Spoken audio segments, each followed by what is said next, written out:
When old St. Catherine stopped holding services, most folks in Millwood figured the building would be torn down within a year. The diocese had shuttered it after attendance dwindled to just a handful of elderly parishioners who couldn't afford the upkeep. But 3 years later, the church still stood at the edge of town, its red brick facade gradually darkening with grime, stained glass windows collecting dust and bird droppings. I wouldn't have given it much thought except that I'd moved into the little cottage across the street. The real estate agent had pitched it as charming and quaint, which translated to small and outdated. But it was what I could afford after the divorce, and the quiet street appealed to me. The abandoned church across the way even added a certain atmospheric quality to the neighborhood.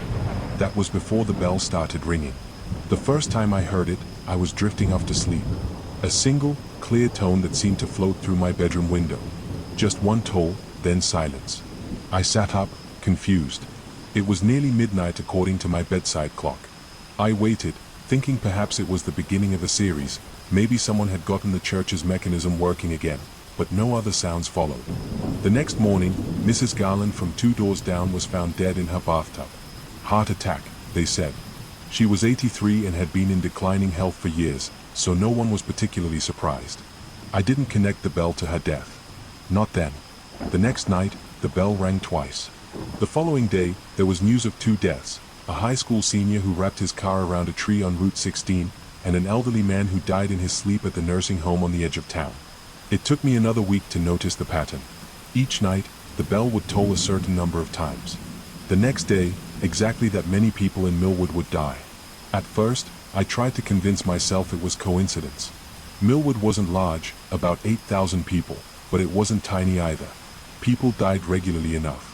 But the precision of it, 3 tolls, 3 deaths. 1 toll, 1 death. The correlation was too perfect.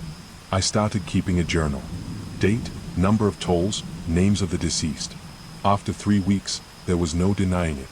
The bell in that abandoned church somehow knew how many people would die the next day. I didn't tell anyone at first. Who would believe me? But I started dreading nightfall, lying awake until midnight, counting the tolls with my heart pounding.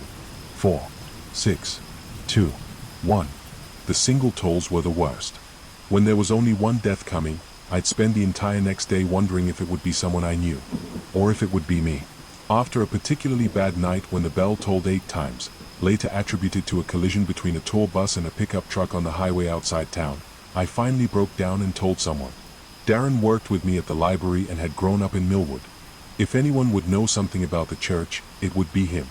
Old St. Catherine's, he said, shelving a stack of returns. Yeah, it's been closed for years now. Diocese couldn't afford to keep it running. Why? I hesitated, then decided to just say it. Have you noticed the bell ringing at night? Darren paused, a book hovering halfway to the shelf. The bell? That thing hasn't worked since I was a kid. The mechanism broke sometime in the 90s. Well, it's working now. At least, I hear it. Every night at midnight.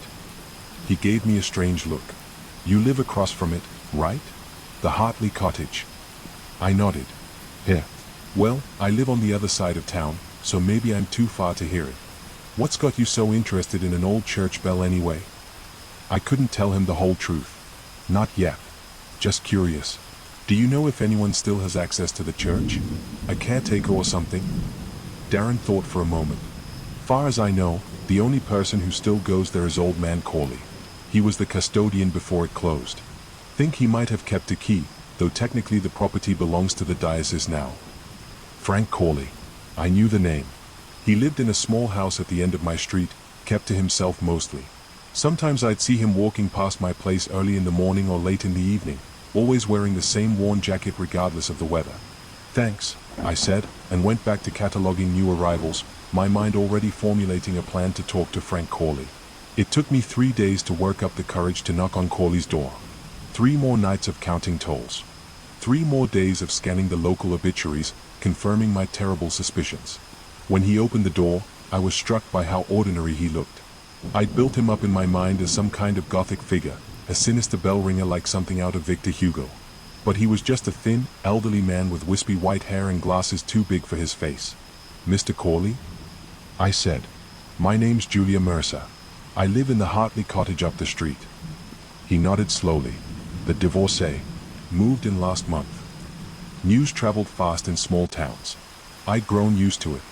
That's right. I was hoping to ask you about Old St. Catherine's. I understand you used to work there? He studied me for a long moment, then stepped back from the door. Better come in. Getting chilly out there. His house was cluttered but clean, filled with old furniture and shelves of books. He gestured to an armchair as he lowered himself into a worn recliner. So, he said, what do you want to know about St. Catherine's? I decided to be direct. The bell.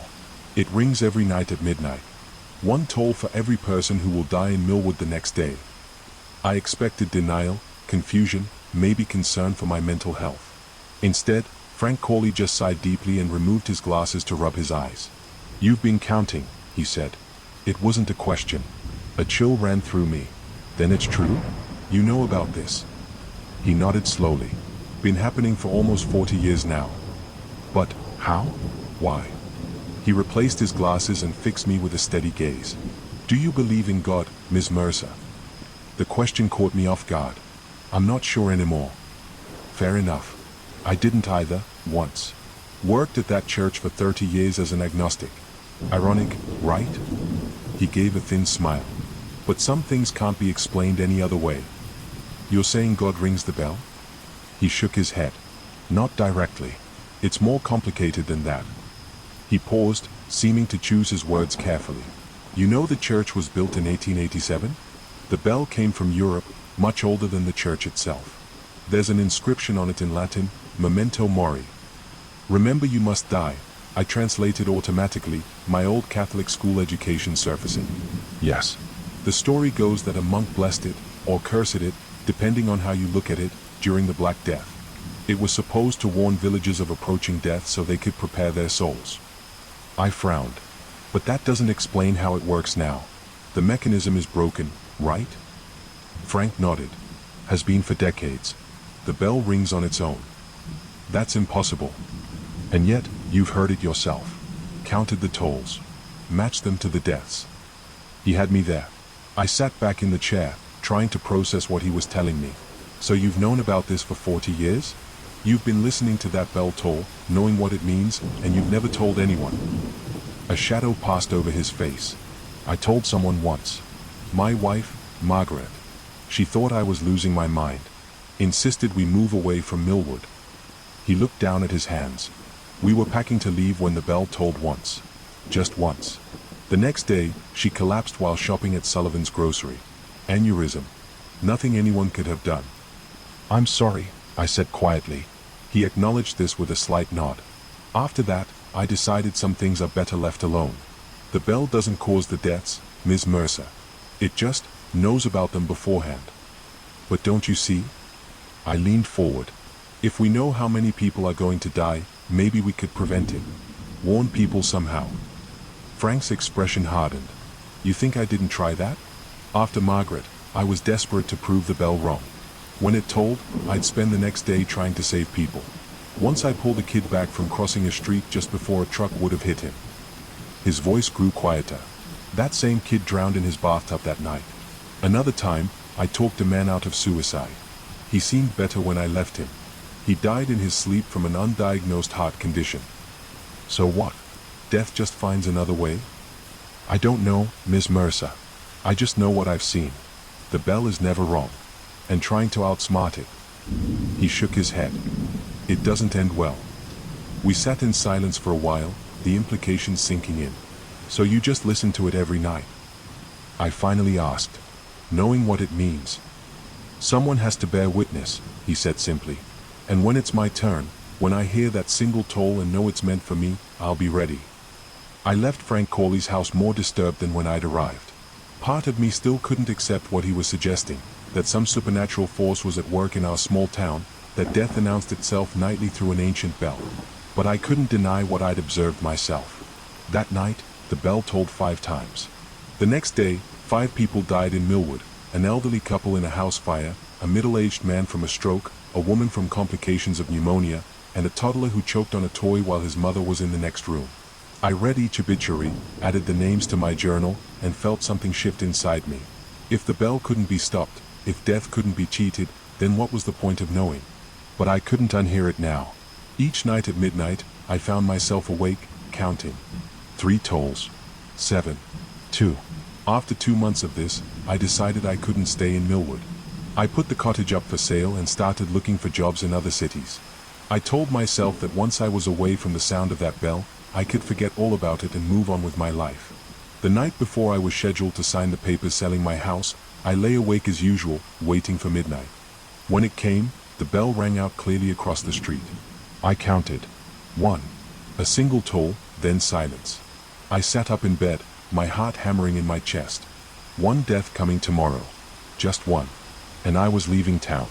I barely slept that night, and when I did, my dreams were filled with the sound of that solitary toll echoing through darkness. By morning, I was a mess of nerves and dread.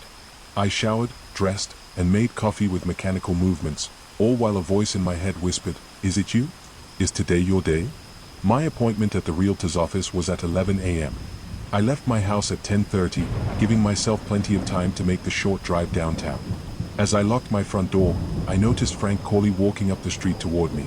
He raised a hand in greeting, and I waited for him. "Moving day?" he asked, nodding at the sold sign in my yard. "Just signing the papers today. Movers come next week." He studied my face. "You heard it last night." It wasn't a question, but I nodded anyway. "1 toll," I said, my voice barely above a whisper.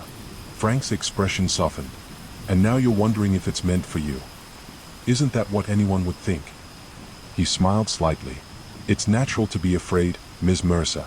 But fear doesn't change what's coming." "That's not exactly comforting." "No, I suppose not."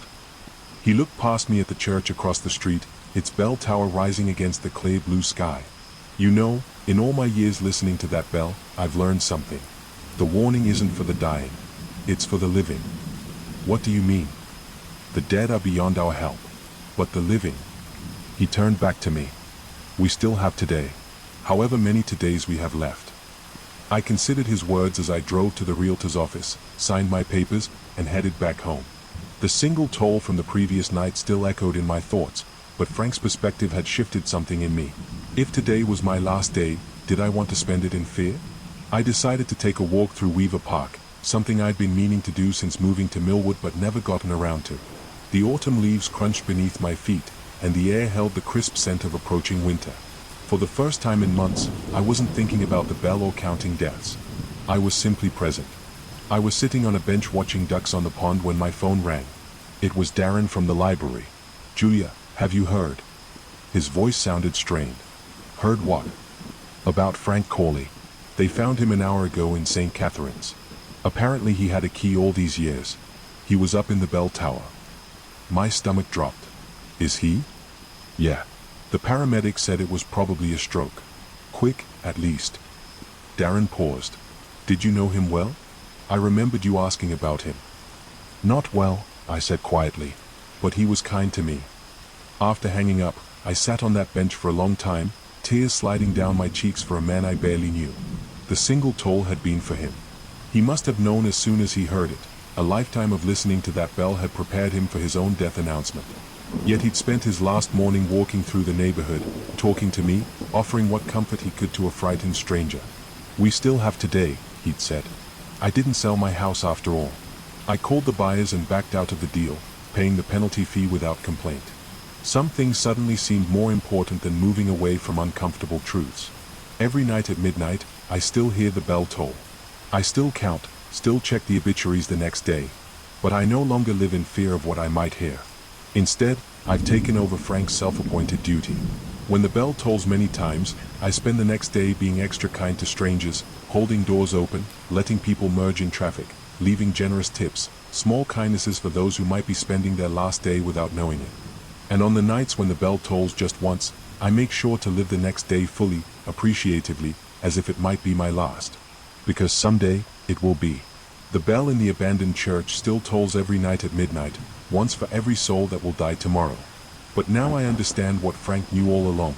It's not a curse to know death is coming.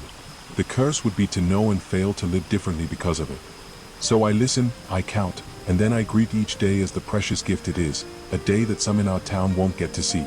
Comes, when I hear that single toll and know it's meant for me, I hope I'll face it with the same quiet dignity Frank Corley showed on his last morning, walking beneath autumn trees, reminding a frightened woman that even in the shadow of death, we still have today.